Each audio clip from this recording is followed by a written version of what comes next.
¿Qué tal, amigos? Les saluda como siempre su hermano en Cristo, Antonio García Hernández. En este su canal Estudiando el Verbo.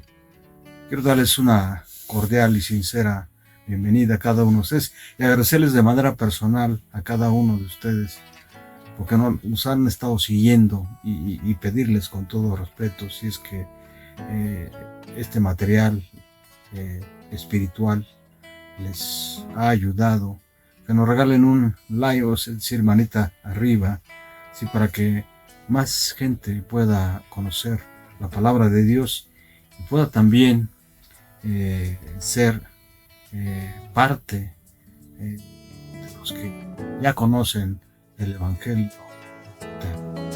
¿Sí? Y en esta ocasión pues vamos a hacer el repaso de la lección número 11 para el 11 de junio del año 2022. El título de este repaso de lección se llama José, experto en sueños. Para ello, como siempre, quiero invitarles, antes de abrir la palabra de Dios, a que nos acompañen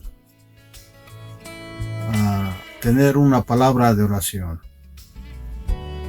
Cerrando sus ojos, inclinando su rostro, para que podamos recibir de parte de Dios su bendición. Oremos. Bendito sea nuestro Padre que estás en los cielos. Te alabamos y te glorificamos, Padre eterno, porque solamente tú lo mereces. Y te agradecemos, oh Señor, por esta bendición, por este privilegio que nos das de abrir tu palabra. Habilítanos con poder, oh Señor, para que podamos hablar, no con palabras humanas, sino con tu espíritu. Bendice a los que nos han de escuchar, a los que nos están escuchando, ¿sí? Y a los que han de recibir tu palabra, ¿sí? Amén. Amén. José, el experto en sueños. Y vamos, como siempre, al versículo de memoria que se encuentra en el libro de Génesis, del capítulo 37, versículo 19. Vamos a abrir la palabra de Dios, estimados amigos y hermanos. Génesis 37, 19. ¿Qué dice la palabra de Dios? Y dijeron el uno al otro: he aquí, viene el soñador. Sin duda, este versículo está lleno de celos, está lleno de envidia, está lleno de cosas que el ser humano en la carne dice y hace. Por eso el apóstol Pablo, ahí en el libro de Gálatas, vamos rápidamente al libro de Gálatas para poder encontrar una respuesta a lo que los hermanos de José dijeron. ¿Ya? Vamos al libro de Gálatas, donde el apóstol Pablo en primer lugar nos dice que andemos en el Espíritu, ahí en el capítulo 5, versículo 16, y que no satisfagamos los deseos de la carne, ¿sí? Porque el deseo de la carne es contra el espíritu y del espíritu es contra la carne, y esto se opone en sí para que no hagáis lo que quisierais, ¿verdad? Pero más adelante, ¿verdad? Más adelante nos dice, versículo 9, y manifiestas son las obras de la carne, que son adulterio, fornicación, inmundicia, lascivia, idolatría, hechicerías, enemistades, pleitos, celos, iras, contiendas y disensiones, herejías, envidias, homicidios, borracheras, orgías y cosas semejantes a estas. Y luego dice tajantemente, acerca de las cuales os amonesto, como ya os he dicho antes, que los que practican tales cosas no heredarán el reino de Dios, ¿verdad? Así que Este versículo con el cual inicia la lección, sin duda, trae impreso, ¿sí?, todas estas cosas, ¿verdad? Cosas de la carne. Ya dijimos cuáles son. Así que, estimados amigos y hermanos, vamos rápidamente a la introducción de esta lección. El pecado de Jacob y la serie de sucesos que había acarreado no dejaron de ejercer su influencia para el mal, ¿verdad? Y ella produjo amargo fruto en el carácter y la vida de sus hijos. Sin embargo, hubo uno de carácter muy diferente, a saber, el hijo mayor de Raquel, José, cuya rara hermosura personal no parecía sino reflejar la hermosura de su espíritu y corazón. Fue sin duda el primogénito de Raquel, pues la palabra de Dios nos dice acerca de Jacob que amaba a José más que a todos sus hijos, pero hasta ese cariño había de ser motivo de celos de sus demás hijos, ¿verdad? Esto que estoy leyendo viene en el libro de Elena G. de White, Patriarcas y Profetas, página 208 y 209. Y aunque José es uno de los hijos de Jacob, se destacaba como una gran figura patriarcal. ¿Quién era José?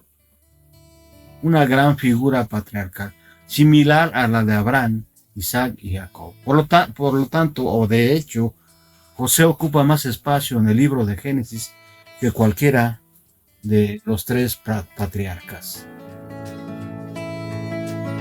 Su amor hacia Raquel impulsó a Jacob a amar y a favorecer a José más que a sus otros hijos, porque lo había tenido en su vejez, dice la palabra de Dios, ahí en Génesis 37:3. Benjamín era aún demasiado pequeño en ese momento, ¿verdad? Este hecho, unido a la sencillez y espiritual del joven José, que contrasta con el carácter y la mala fama de sus hermanos, provocó una gran enemistad contra él. De tal suerte que a pesar de los actos deplorables y errores que encontramos en los capítulos 37 al 41 del libro de Génesis, Dios dirigió todo para bien. Y en esta lección vamos a ver algunos puntos que nos van a ayudar a entender toda esta historia acerca de José, ¿verdad? Toda esta historia que abarca, ¿verdad?, en la que vamos a ver los sueños de José. Vamos a ver cuando José es vendido y vamos también a ver un punto central, un aspecto que es muy importante, donde se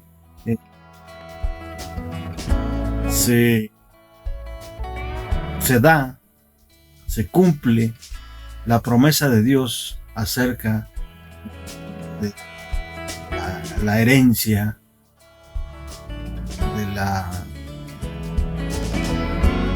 del pueblo, ¿sí?, en el que se convertiría, ¿sí?, toda la descendencia de Abraham, ¿verdad? Vamos a ver Judá y Tamar. Y por último, José es prisionero. Y por último también los sueños de Faraón. Así que vamos rápidamente al punto número 1, sueños de José. Es posible que un ser humano pueda tener sueños que tengan que ver con sucesos que habrán de suceder en el futuro. Miren lo que dice la palabra de Dios. Y José, vamos a Génesis 37:5. Génesis 37:5. ¿Me acompañan, estimados hermanos?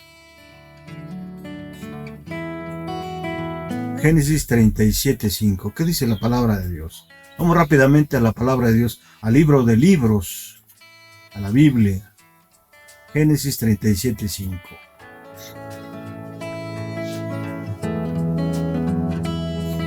Y soñó José un sueño, y lo contó a sus hermanos, y ellos llegaron a aborrecerle más todavía. Y llegaron a aborrecerle más todavía. Dentro del pueblo de Dios, dentro del pueblo de la casa de Israel, había un joven de nombre José que tenía sueños. Y estos sueños, sin duda, eran revelados por Dios. Y José iba contando a su padre acerca de la mala conducta de sus hermanos. ¿Verdad? Génesis 37:2. Parecía evidente que Jacob pensaba poner a José, ¿verdad?, primogénito de Raquel, por encima de todos sus hermanos, de acuerdo a lo que dice Génesis 37:3, ¿verdad? Como resultado inmediato, ¿verdad?, y viendo a sus hermanos que su padre lo amaba más que a todos sus hermanos, lo aborrecían y no podían hablarle pacíficamente. Génesis 37:4, ¿verdad? Para el colmo, José tuvo dos sueños que colocaban claramente por encima de sus hermanos. ¿Cuáles fueron esos dos sueños? Número uno, ¿sí? Vamos a ver Génesis 37, del 5 al 8, para ver el primer sueño, ¿sí? Génesis 37:8. Génesis 37, del 5 al 8. Génesis 37, del 5 al 8. ¿Qué dice la palabra de Dios? Y soñó José un sueño, y lo contó a sus hermanos, y ellos llegaron a aborrecer todavía, y él les dijo: oíd ahora este sueño que he soñado. He aquí que atábamos manojos por medio del campo, y vuestros manojos estaban alrededor y se inclinaban al mío, ¿verdad? Versículo 8 del capítulo 37 del libro de Génesis. Le respondieron sus hermanos: reinarás tú sobre nosotros y señorarás sobre nosotros.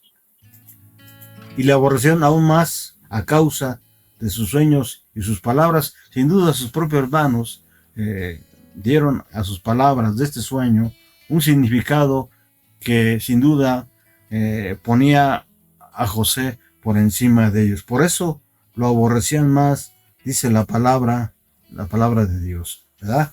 ¿Cuál es el segundo sueño?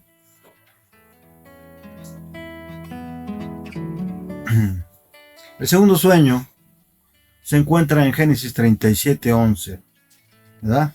Donde Jacob tampoco parecía contento con estos sueños, pero reflexionaba acerca de su posible cumplimiento. Quiero invitarles para que vayamos al versículo 11 del capítulo 37 de Génesis. Y sus hermanos le tenían envidia, mas su padre meditaba en esto, ¿verdad? Mas su padre meditaba en esto. Ahora,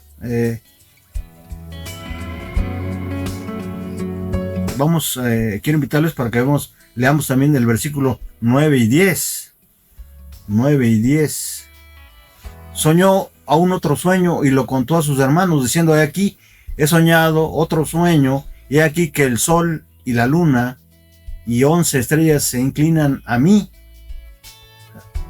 Y lo contó a su padre y sus hermanos, y su padre le respondió y le dijo: ¿qué sueño es este que soñaste? ¿Acaso vendremos yo y tu madre y tus hermanos a postrarnos en tierra ante ti? ¿Ah? Interesante este sueño que tiene José. Vamos al siguiente punto, estimados hermanos, amigos. Después de que sucede todo esto, y que por lo regular sus hermanos, al escasearse el alimento para las ovejas, se iban a otros lugares donde podían pastar sus ovejas, ¿sí? Donde Jacob había comprado, ¿sí? Y muchas veces se tardaban mucho tiempo en pasar al campamento, ¿sí? Entonces Jacob se llenaba de preocupación y al ver esto José se vio la necesidad de ir a buscarlos para que su padre Jacob estuviera tranquilo. Al llegar hubo una serie de cuestiones donde sus hermanos quisieron aprovechar la oportunidad para hacerlo a un lado, ¿sí? Inclusive intentaron matarlo, ¿verdad? Y finalmente José es vendido. Quiero invitarles para que vayamos a este punto, ahí en Génesis 37, el versículo 36. Versículo 36. Dice, y los madianitas lo vendieron en Egipto a Potifar, oficial de Faraón, capitán de la guardia. ¿Ah? José es vendido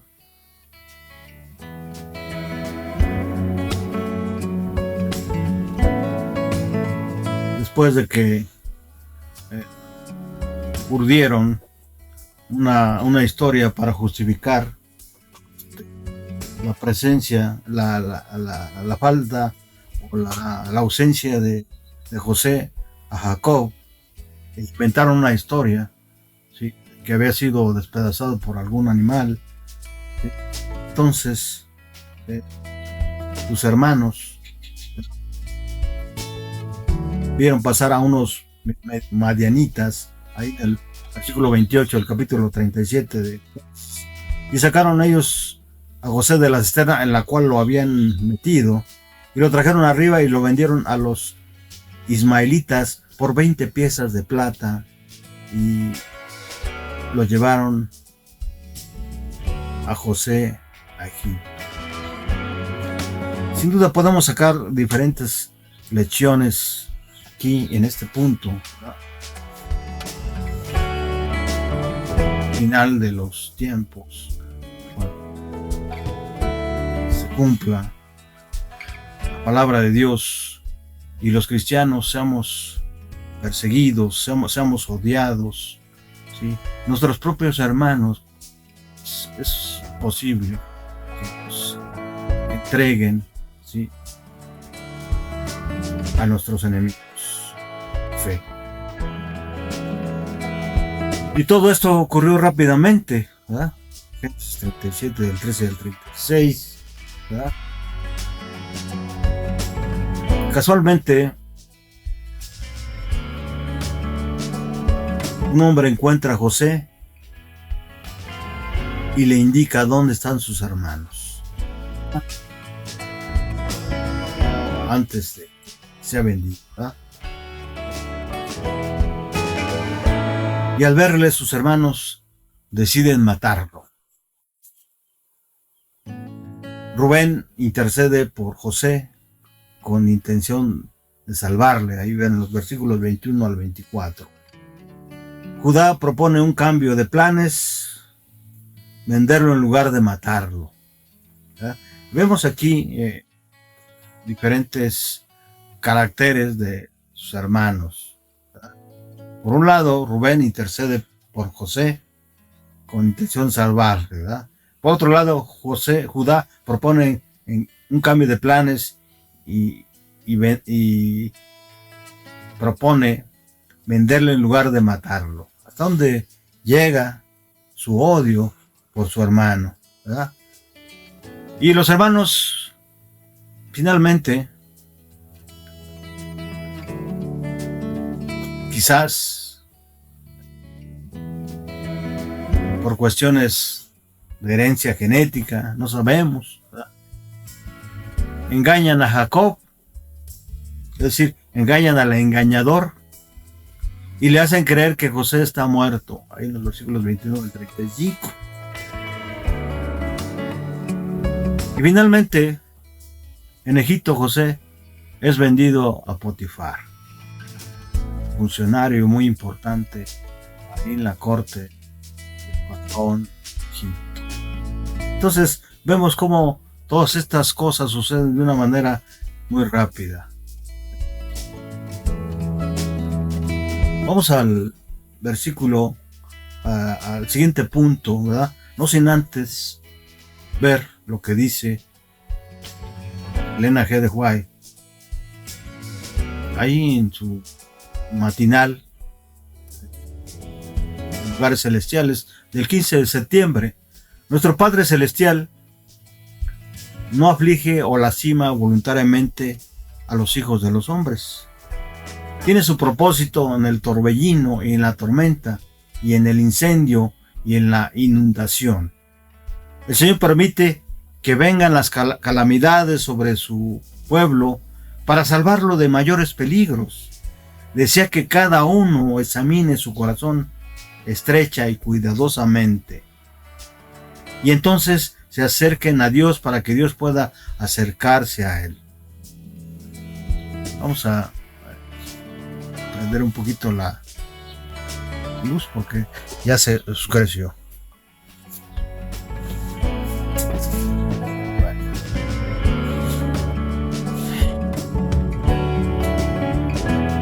Decíamos entonces que Él ve peligros que nos amenazan, que nosotros no podemos ver. Es el dador de todas nuestras bendiciones. Es el dador de todas nuestras bendiciones. Pero quiero repetir esto. Nuestro Padre no aflige o lastima voluntariamente a los hijos de los hombres, porque muchos tienen en mente que Dios castiga. Sin duda, hay cierta verdad en eso. Sin embargo, Dios es grande en misericordia y tardo para la ira. Tenemos que tener en cuenta eso. Si bien Dios llega a castigar, ¿sí?, es más grande en misericordia y tardo para la ira. Y a pesar de nuestra rebeldía, a pesar de que nosotros vamos caminando, ¿sí?, y nos acercamos en nuestro caminar por caminos muy peligrosos, ¿sí?, Dios nos cuida y nos invita a acercarnos a Él. Debemos hacerlo para que podamos recibir su ayuda. En medio de este problema de tipo familiar, ¿verdad?, está otra historia muy interesante, la de Judá y Tamar. Judá, uno de los hijos de Jacob, ¿verdad? Miren lo que dice Génesis 38:26. Miren lo que dice Génesis 38:26. Vamos a la palabra de Dios, estimados amigos y hermanos.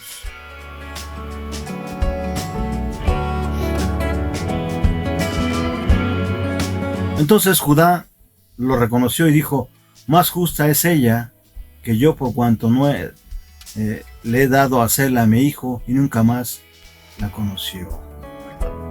¿Quién era Tamar?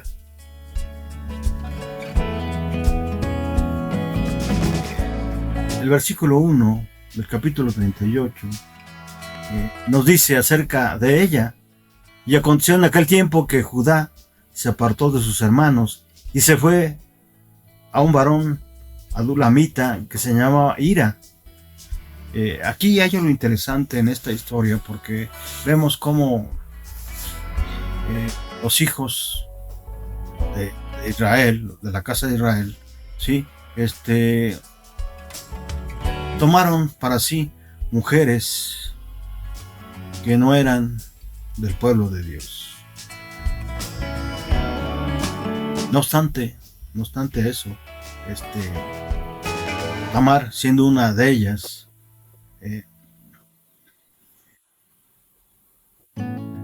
sirvió para que se cumpliera la promesa de Dios, ¿sí? A Abraham, a Isaac y a Jacob, ¿verdad? Que su descendencia sería como las estrellas del cielo, ¿verdad? Así que vemos entonces que ella, y ahí vio Judá, la hija de un hombre de cananeo, el cual se llamaba Sua, y la tomó y se llevó a ella, y ella concibió y dio a luz un hijo, y se llamó su nombre Er. Er fue el primer marido, o fue el primer hijo de Judá, y fue el marido de Tamar, ¿verdad? Así que ahí inicia la historia, de tal manera que Jacob dio a Tamar la oportunidad que se allegara a sus hijos, pero todos ellos murieron antes de que dieran descendencia a Judá. Entonces, sin duda, ella se vio orillada por la ilusión de tener descendencia de uno de los hijos del pueblo de Dios, ¿sí?, a llegarse a Judá.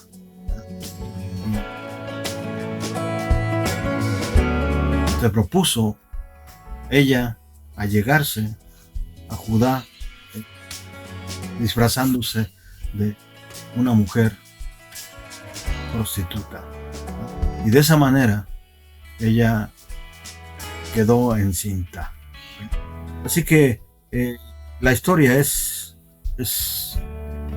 fabulosa, de Judá y Tamar, más que nada por la cuestión de que Dios, en su grande misericordia, ¿sí?,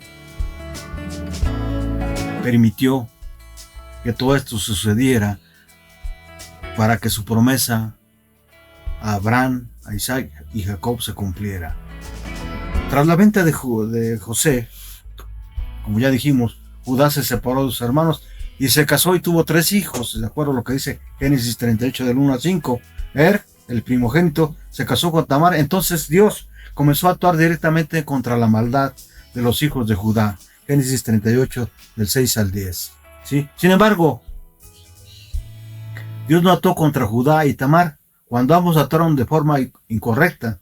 Génesis 38 del 11 al 18. Pero Judá reconoció su error y Tamar fue considerada justa. Génesis 38, 26. Y Dios transformó el mal en bien y por gracia redimió a Tamar, ¿verdad? Eso es lo maravilloso, ¿sí?, en esta historia. Y del hijo de Judá y Tamar, quien llevó por nombre Fares, segundo hijo de Tamar y Judá, surgió el Mesías, surgió nuestro Señor Jesucristo. Eso es lo maravilloso, lo interesante de esta historia, ¿verdad? Mateo 1:3. Vamos rápidamente a Mateo 1:3. Mateo 1:3. ¿Qué dice la palabra de Dios? Mateo 1:3.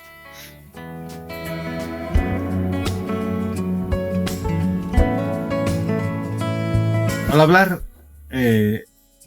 Mateo, ¿sí?, ahí en el capítulo 1, los descendientes del Mesías, miren lo que dice el versículo 3. Judá engendró de Tamar a Fares, y a Sara, Fares a Esrón, y Esrón a Aram, ¿verdad? Entonces vemos que la promesa que Dios había hecho a Abraham, a Isaac y a Jacob se cumple en esta historia, en esta bella historia, ¿verdad? Tamar es la primera de las 4 mujeres mencionadas en la genealogía de Jesús, ¿verdad? De acuerdo a Mateo 1:3. Vamos rápidamente al siguiente punto. Para ello quiero invitarles que vayamos al capítulo 39, versículo 21 del libro de Génesis. Génesis 39, 21. ¿Qué dice la palabra de Dios? ¿Cómo está escrito?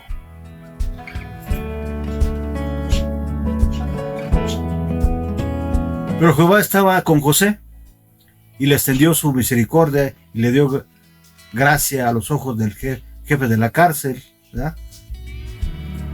Pero Jehová estaba con José. ¿Cuántos podemos decir que Jehová está con nosotros, ¿verdad? ¿Será que usted puede decir eso? ¿Verdad? Cuando José fue vendido a Potifar, capitán de la guardia y responsable de la prisión de los oficiales reales, Dios estuvo con él, ¿verdad? Dios estuvo con él, Génesis 39, de 1 al 2. ¿Verdad? José fue puesto en un cargo de toda la hacienda, o José fue puesto a cargo de toda la hacienda sin que su éxito le corrompiese. Noten esta parte, ¿verdad? ¿Quién era José? Una persona incorruptible. Al contrario, se negó a ceder a las insinuaciones de la esposa de Potifar. Génesis 39:9. ¿Verdad? Sin embargo, acabó en la cárcel, ¿verdad? Sin duda, aquí el enemigo, ¿sí? Entra para arruinar, sin duda, las promesas y los planes de Dios, ¿verdad? En la cárcel, Dios hizo 3 cosas con José. Número 1, estuvo con él. 2, le extendió su misericordia. 3, le dio gracia a los ojos del jefe de la cárcel. Génesis 39:21. Nuevamente fue puesto al cargo de todo. Génesis 39:22 y 23. Después de que Faraón se enteró de que había un hombre de parte de Dios que podía leer los sueños, ¿verdad? José nunca olvidó de dónde provenía su éxito y retuvo su fidelidad a Dios en toda circunstancia, ¿verdad? La historia de José es muy abarcante y podemos sacar muchísimas lecciones de ella, ¿verdad? Pero sobre todo, la lección más importante que podemos sacar de la historia de José es la fidelidad, ¿sí?, que tiene él a los preceptos divinos, ¿verdad?, a las enseñanzas que tuvo de parte de su padre y de su madre, ¿verdad?, a la confianza plena en Dios, ¿verdad? Podemos nosotros sin duda tomar el testimonio y el ejemplo de José, quien llevó una vida santificada, siempre dependiendo de la palabra de Dios, siempre dependiendo de lo que Dios le revelaba en sueños. José consideraba su esclavitud en Egipto como la mayor calamidad que podría haberle sucedido, pero vio la necesidad de confiar en Dios como nunca antes lo había hecho bajo la protección del amor de su padre. José llevó a Dios consigo a Egipto y ese hecho resultó evidente por su conducta jovial en medio de sus penas, ¿verdad?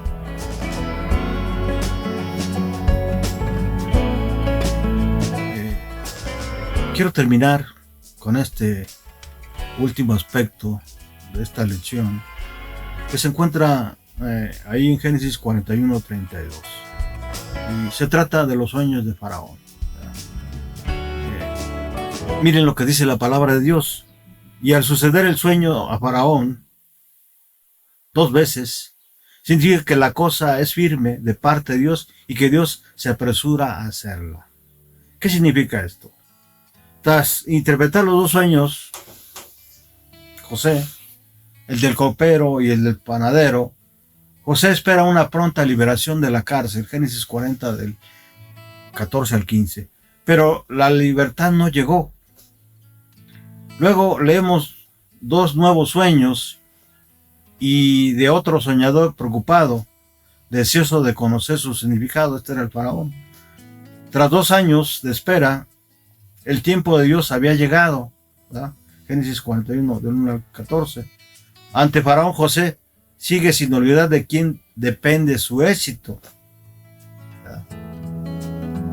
Ante faraón, José sigue sin olvidar de quién depende su éxito, ¿verdad? Por eso ahí en la palabra es en Génesis 41, 16, miren lo que dice: no está en mí. Dios será el que dé respuesta propicia a faraón. Vamos a la palabra de Dios rápidamente. Génesis 41, 16. Génesis 41, 16.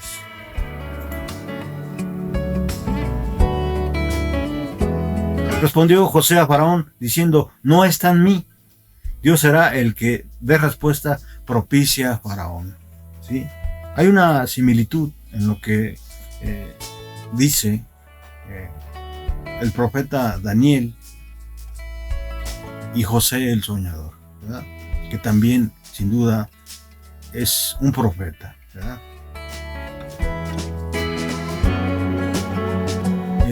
Entonces, tras muchos años de espera, al ser puesto sobre toda la tierra de Egipto, comenzaba a vislumbrarse el cumplimiento de los 2 sueños de José, según Génesis 41, 41. Vamos rápidamente. Génesis 41, 41.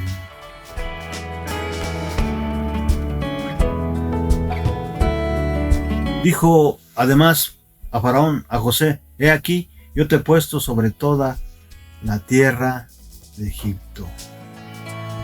No es una casualidad, ¿sí?, que los hijos de Dios estén en puestos importantes en este mundo, ¿verdad? Como el caso de Daniel y el caso de José, ¿verdad? Sin duda, si alguno de nosotros no está en algún puesto importante dentro de este mundo, ¿sí?, es porque Dios tiene propósitos muy especiales para cada uno de nosotros. En el caso de José, sin duda era para que diera testimonio, ¿sí?, en Egipto, de quién es el Dios, el único Dios verdadero, aquel que todo lo ve, aquel que todo lo tiene en sus manos, ¿verdad? Y terminamos, estimados amigos y hermanos, con esta cita del Espíritu de Profecía de la sierva del Señor, ¿verdad?, que se encuentra en Patriarcas y Profetas, página 198. Desde el calabozo, José fue exaltado a la posición de gobernante de toda la tierra de Egipto. Interesante, ¿no? Era un puesto honorable y sin embargo estaba lleno de dificultades y riesgos, pero el carácter de José soportó toda la prueba. ¿Qué? Pero el carácter de José soportó la prueba, tanto la adversidad como la prosperidad. Manifestó en el palacio del faraón la misma fidelidad hacia Dios que había demostrado en su celda de prisionero. Creía plenamente que la mano divina había guiado sus pasos y, confiando siempre en Dios, cumplía fielmente los deberes de su puesto. Mediante José, la atención del rey y de los grandes de Egipto fue dirigida hacia el verdadero Dios.